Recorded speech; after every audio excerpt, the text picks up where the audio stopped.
again, like her questioning of Brett Kavanaugh during those confirmation hearings, she might have been best known during her run for president for her tough questioning of Joe Biden in one of the Democratic presidential primary debates.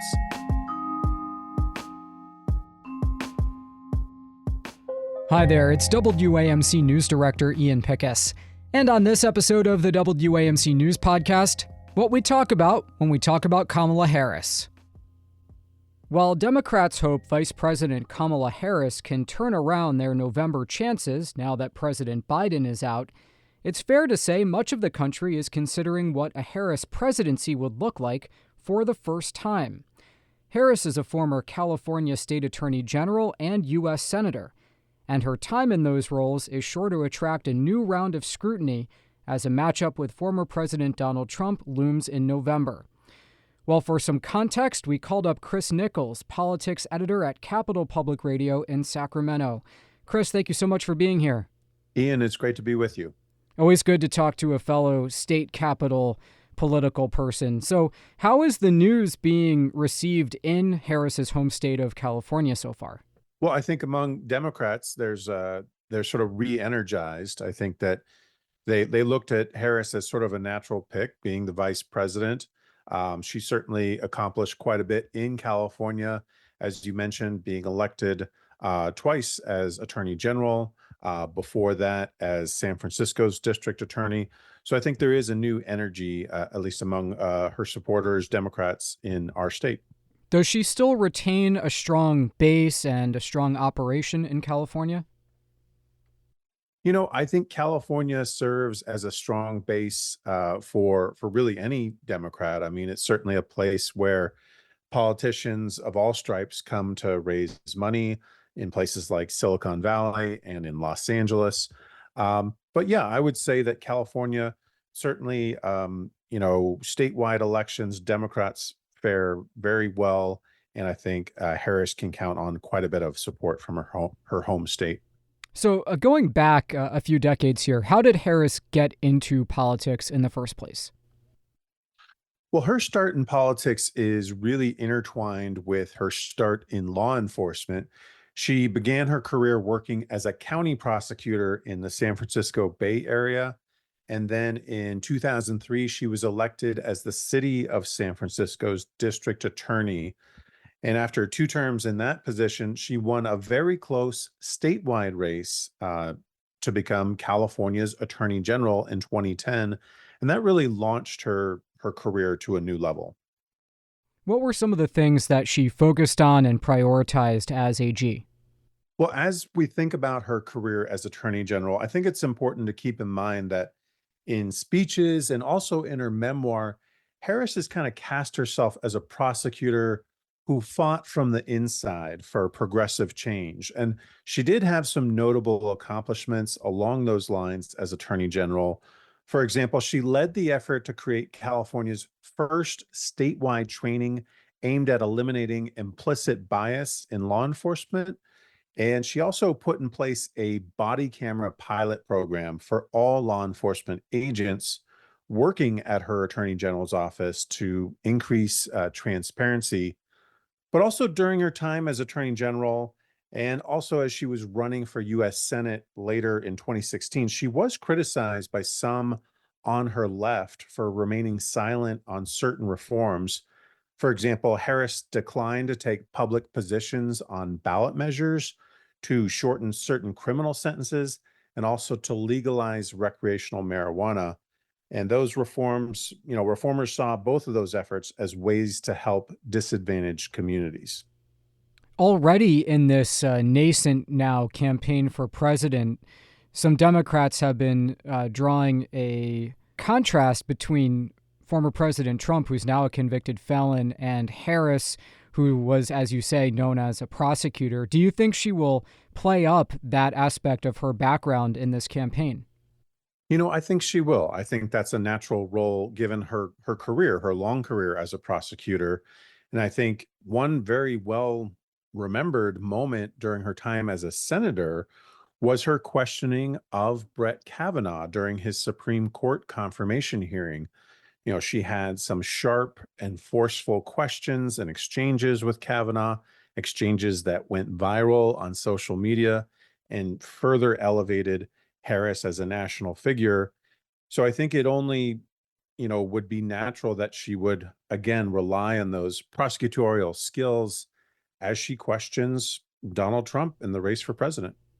Let's recount now how she got to the U.S. Senate. As you mentioned, the questioning of Kavanaugh in the Judiciary Committee. What was the path for her to leave the AG's role behind and join the U.S. Senate? Well, she ran for U.S. Senate in 2016 after two terms as Attorney General, and she ran against another Democrat in California. That's right. So Barbara Boxer retired from the Senate, and she faced Loretta Sanchez, who was a member of the House at the time. And her victory was by a fairly safe margin. It was not a particularly close race.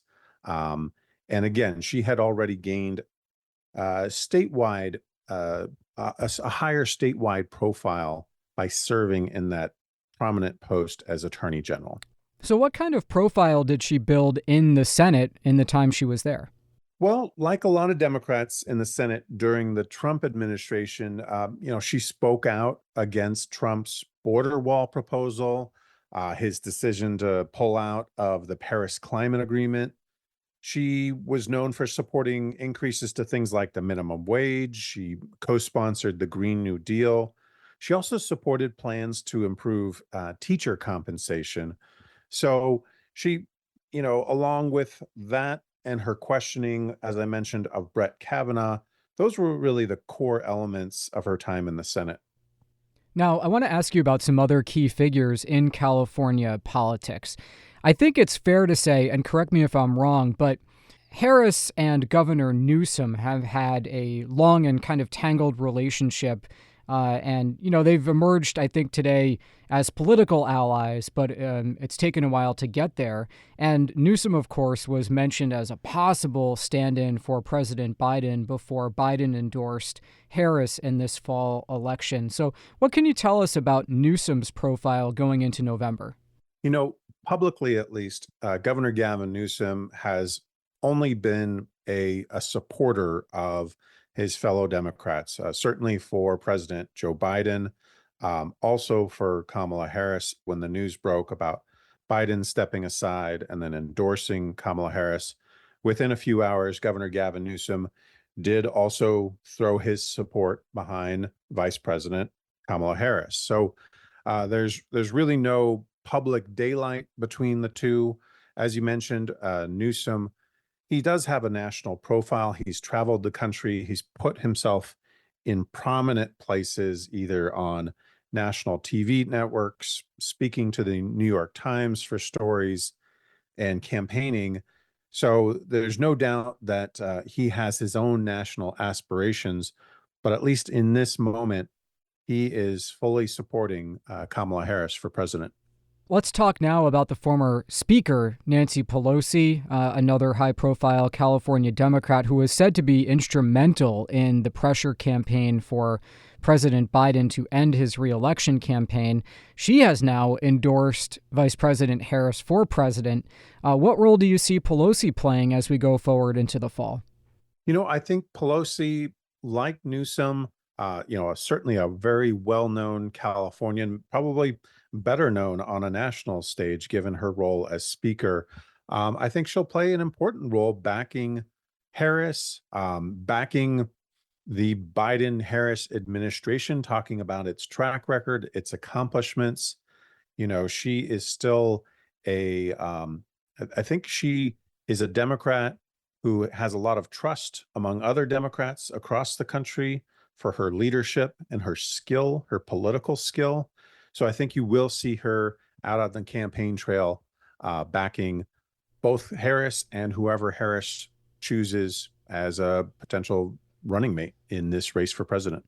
One thing we haven't talked about, Chris, is how Senator Harris did, or now Vice President Harris did, in the 2020 primary campaign. I think she was seen as a potential favorite heading into it before President Biden wound up winning South Carolina and kind of turning the tide.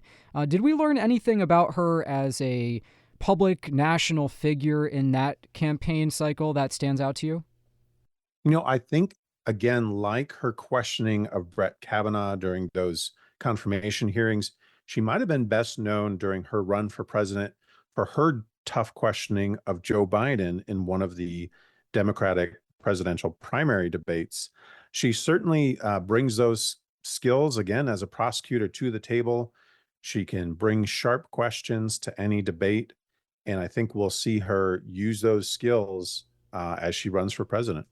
All right, let me wrap up by asking you a little bit of an inside baseball question, but it's notable that President Biden has held the fewest number of press conferences of any modern president, and that was part of the reason that people grew concerned, I think, about what his situation was running into this fall campaign for a second term. In the time that you saw Harris as Attorney General, maybe around Sacramento, how did she do with reporter scrutiny, press conferences, her public profile, that kind of thing? I think as journalists, as reporters, we're always a little bit frustrated if we can't True. have clear access to a politician. So Harris, probably no different from other politicians here in Sacramento. It was difficult to get access and have that time to ask questions. So I think there would be moments in a hallway as she's going to an event where reporters were able to ask her questions. But I think, the Sacramento press corps would have liked to have more opportunities. And, that's an ongoing frustration also with the governor here in California, Gavin Newsom. Are people in your neck of the woods excited to have the Oakland A's moving in? I think they are. I mean, Sacramento has never had Major League Baseball. We have a very beloved NBA franchise, the Kings, but this will be new. I think a lot of people are going to enjoy it. There's also a lot of heartfelt sadness for Oakland losing its baseball team. Well, it's been great meeting you and speaking with you. Chris Nichols from Capital Public Radio in Sacramento, where he's the politics editor. We're so appreciative of your time and your insights as we watch what happens next with Vice President Harris. Thank you so much. You're welcome. Thanks, Ian. Okay, that does it for this episode of the WAMC News Podcast. Thanks so much for listening. Until next time, I'm Ian Pickus.